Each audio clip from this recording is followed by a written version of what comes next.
নমস্কার বন্ধুরা, ঘরোয়া রান্না বাই চৈতালিতে সবাইকে স্বাগত। শীতের দুপুরে গরম ধোয়া ওঠা ভাতের সাথে যদি এইরকম একটা শিমের রেসিপি থাকে, তাহলে জাস্ট আর কোনো কিছু পদেরই প্রয়োজন হয় না। চলুন দেখে নিই রেসিপিটা। আমি এখানে খুব অল্প করে শিম নিয়েছি, 9-10টা মতো শিম আছে। শিমগুলো আমি খুব ভালো মতো রোয়াটা ছাড়িয়ে নেব।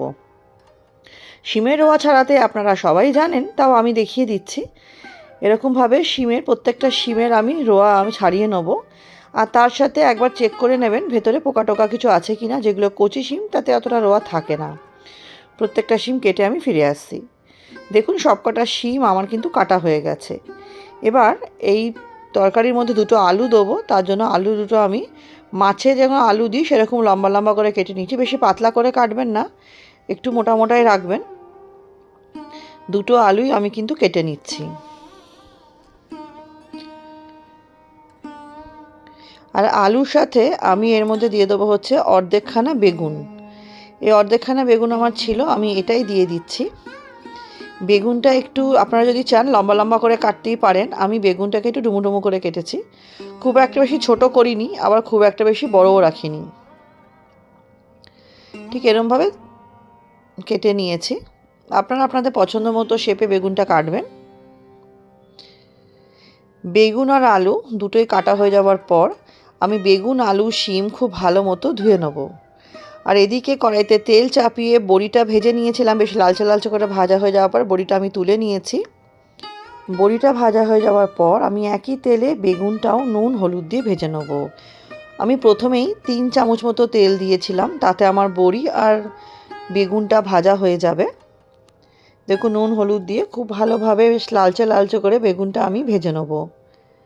সবজি ভেজে খেলে, ভেজে তরকারিটা করলে এর টেস্টটা দুর্দান্ত আসে। দেখুন বেগুনগুলো আমার ভাজা হয়ে গেছে, এবার আমি তুলে নিচ্ছি। তারপরে আমার আরেকটু তেল দেবো কড়াইতে, 1.5 চামচ মতো তেল দেবো। তেল দিয়ে তেলের মধ্যে দিয়ে দিলাম হচ্ছে 1/2 চামচ মতো হলুদ গুঁড়ো। হলুদটা দেওয়ার পর আমি আলুটা ভাজা ভাজা করে নেবো অল্প একটু নুন দিয়ে। একটাই অনুরোধ করব, ভিডিওটি স্কিপ করবেন না। স্কিপ করলে কিন্তু পুরো পদ্ধতিটাই মিস হয়ে যাবে। এবং অবশ্যই একটি লাইক দিয়ে দেখা শুরু করবেন। আলুটা একটু লালচে লালচে করে ভাজা ভাজা করে নেব। তারপরে আমি শিমটাও ভেজে নেব।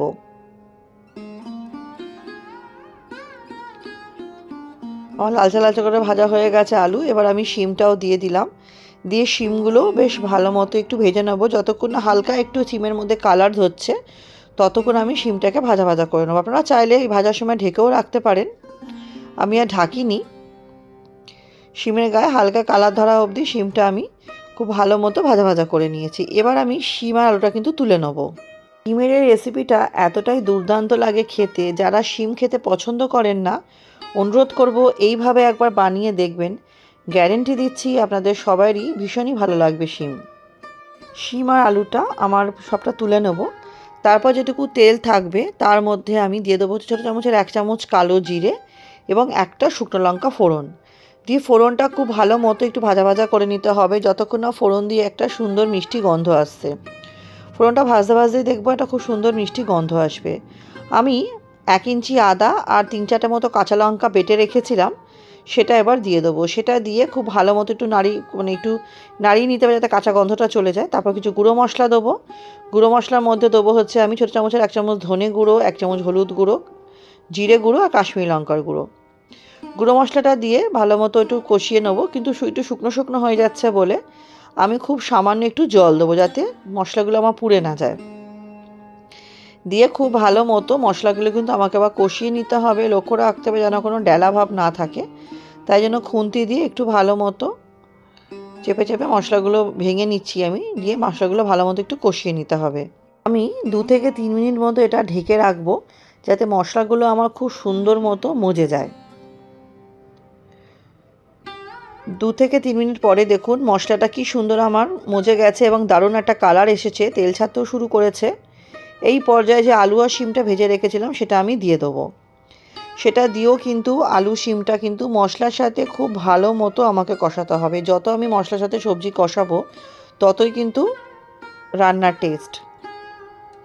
খুব ভালো মতো একটু সময় নিয়ে মশলার সাথে আমি সবজিগুলো কষিয়ে রাখবো। কষানোর সময় আমি মিনিট তিনেকের মতো ঢেকে রেখেছিলাম, মানে ঢাকা দিচ্ছি আবার কিছুক্ষণ পর খুলে আবার নাড়াচাড়া করছি, এরকম করে মিনিট 3 মতো আমি এটাকে ঢেকে রেখেছিলাম। দেখুন খুব ভালো মতো কিন্তু মশলার সাথে সবজিগুলো আমি কষিয়ে নিয়েছি। এই পর্যায়ে ভালো মতো যেহেতু আমার কষে গেছে, আমি আবার কিছুক্ষণ ঢেকে দেবো। ঢাকনা দিয়েছিলাম, ঢাকনা দিয়ে ঢাকনা খুলে কিছুক্ষণ কষিয়ে আবার কিছুক্ষণ ঢেকে দিয়েছিলাম। দেখুন এবং দারুণভাবে কষে গেছে, তেল ছাড়তে শুরু করেছে। এই পর্যায়ে আমি দিয়ে দেবো হচ্ছে জল। আমি যেহেতু এটা একটু ঝোল ঝোল বানাবো, তাই আমি এই চায়ের কাপের 1.5 কাপ মতো জল দিয়েছি। আপনারা সবজির পরিমাণ অনুযায়ী জলটা বাড়িয়ে বা কমিয়ে নেবেন, বা যতটা আপনারা গ্রেভিটা রাখতে চান সেই অনুযায়ী। ঝোলটা দিয়ে একটু খুন্তির সাহায্যে ভালো মতো নেড়েচেড়ে নেবো। আর কড়াইয়ের গায়ে যে মশলাগুলো লেগে আছে সেগুলো আমি কিন্তু ঝোলের সাথে মিশিয়ে নেব। একটু ভালো মতো নাড়াচাড়া করে দিয়ে মিনিট 5 জন্য ঢেকে দেবো এটাকে, যাতে খুব ভালো মতো শিম আলুটা সেদ্ধ হয়। মিনিট 5 পরে দেখুন দুর্দান্তভাবে একটা কালার বেরিয়ে এসে সাইড দিয়ে, আর শিম আলুটাও কিন্তু আমার খুব ভালো মতো সেদ্ধ হয়ে গেছে।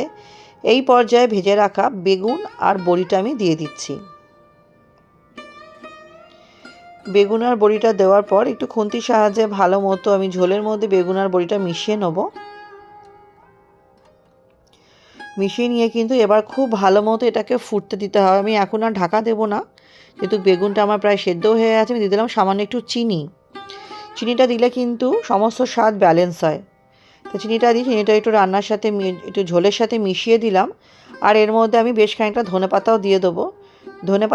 ধনেপাতাটাও আমি ঝোলের সাথে মিশিয়ে দিয়ে এবার এটাকে আমি ভালো মতো কিন্তু ফুটতে দেবো। তো মিশিয়ে দিলাম, মিশিয়ে দিয়ে এবার এটাকে আমি ভালো মতো ফুটতে দেবো। নতুন বন্ধু যারা আমার চ্যানেলে নতুন, ভিডিওটি প্রথম দেখছেন, আমার রেসিপিগুলো যদি আপনাদের সামান্য হলেও ভালো লেগে থাকে, চ্যানেলটি সাবস্ক্রাইব করে পাশে থাকা অনুরোধ রইল। পাশে থাকা বেল আইকনটি প্রেস করে অল নোটিফিকেশানটা অন করে দেবেন, যাতে আমি চ্যানেলে যখনই নতুন নতুন রেসিপি আপডেট করব সবার আগে আপনাদের কাছে নোটিফিকেশান পৌঁছে যাবে। এবং পুরনো বন্ধুদের অনেক ধন্যবাদ পাশে থাকার জন্য। রেসিপিটি কেমন লাগলো অবশ্যই সুন্দর সুন্দর কমেন্টের মাধ্যমে উৎসাহিত করবেন। আপনাদের একটা কমেন্ট বা একটা লাইক আমাদের জন্য অনেক বেশি গুরুত্বপূর্ণ। এবং ভালো লাগলে পরিবার বন্ধুবান্ধবের সাথে শেয়ার করে পাশে থাকবেন। আর আমার মতো করে একবার অবশ্যই বাড়িতে ট্রাই করবেন। তাহলে দেখুন এটা আমার খুব ভালো মতো কিন্তু এখন ফুটে গেছে। এর মধ্যে আমার এখন আর কিছু মেশানোর নেই। আমি ঢাকা দিয়ে গরম গরম পরিবেশন করব ধোয়া ওঠা গরম ভাতের সাথে। তাহলে রেসিপিটা তো আমার কমপ্লিট হয়ে গেছে, আর ভিডিওটাও আমি আজকে এখানেই শেষ করছি। আমার সাথে ভিডিওটি শেষ অবধি দেখার জন্য আপনাদের সকলকে অসংখ্য ধন্যবাদ। আজকের মতো আমি এখানেই শেষ করছি। নেক্সট দিন আবার হাজির হব নতুন রান্নার সাথে। সবাই খুব ভালো থাকবেন, সুস্থ থাকবেন। আবারও সকলকে অসংখ্য ধন্যবাদ ভিডিওটি দেখার জন্য।